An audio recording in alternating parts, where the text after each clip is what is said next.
Hi, my name's Richard Cannon and this is Inside the Photographer's Head. Here we are at my location for the photograph I took of the Shaolin monk jumping through the air. He almost looks superimposed as he flies through the air, and I'm going to show you how I came about to take this picture. I'm also going to talk about the thought process along the way and how we all came to this point here and taking the pictures of the Shaolin monks and the difficulties sometimes arises from such a shoot. So welcome. So after arriving to meet the Shaolin monks, they suggested taking photographs in the rehearsal rooms. Now, rehearsal rooms are notoriously bad places to photograph in. They're badly lit, there's nothing very interesting going on about them. They're just little open spaces, rehearsal rooms, and nothing special. And this one was no different to any other. And so I thought, you know, let's go out, let's go and have a look, let's see what we can do. We're near the river, and let's see if we can take some better pictures along the river. So off we went. And we had a little recce to see where we could take these pictures. So I arrived at this spot and I thought, we've got these monks here, why not? We could put one monk on each one of these little pedestals here and on these sort of benches, and then get a couple of them just up on the top there on these railings, get them to jump off. And I had to sort of crouch down here, and I used a wide lens to get them all in. I got some up on the railings here and then some on these concrete bollards in the way, and just got them to jump off. It wasn't kind of working, but I thought, you know what, it's a good start off point and it just warms them up a little bit. I knew further down the river was a better location, so we just did here just to sort of open it up a little bit in the beginning. So we arrived at this spot and it was a good location and you got a nice view of Tower Bridge, but it just didn't kind of work. You've got the boats in the way just there, and you don't get a nice clean frame of the water and bridge.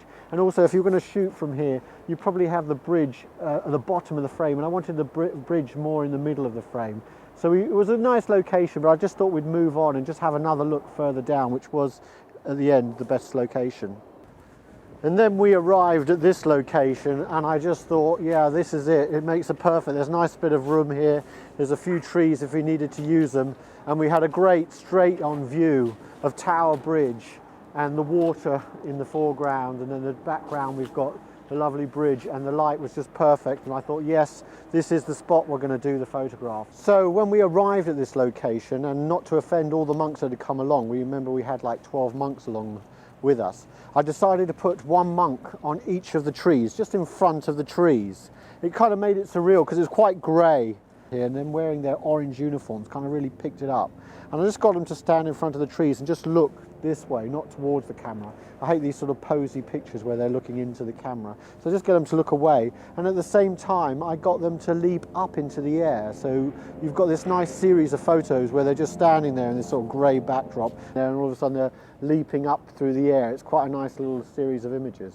So to try and get a photograph like this with the Shaolin monks superimposed on the backdrop, first of all, there was the problem of the wall that was in the way, and that was easily overcome by using a ladder, getting up a little bit higher and shooting on a longer lens so that we could get away from the wall and just show the water and the Shaolin monks floating in the mid-air.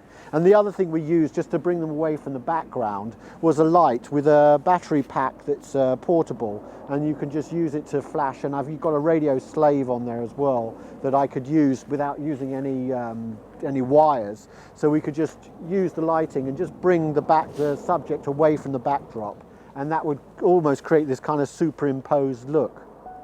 So that's how I came to take the photograph of the Shaolin monk jumping through the air, almost looking superimposed. You don't have a lot of time for these things, and when we got there, we had about 40 minutes before they had to go back to rehearsals. Not much time. You have to quickly come out, have a look for a location, go back, grab all the Shaolin monks and come and shoot it. So there's constraints like that, but on the whole, it's the beauty of photography that you've got to work quickly, and that's the way I like to work. Quickly and just finding locations and just, you know, feeling for the space rather than having to be a bit more meticulous about what I'm just shooting. And that's how I took the picture of the Shaolin monk.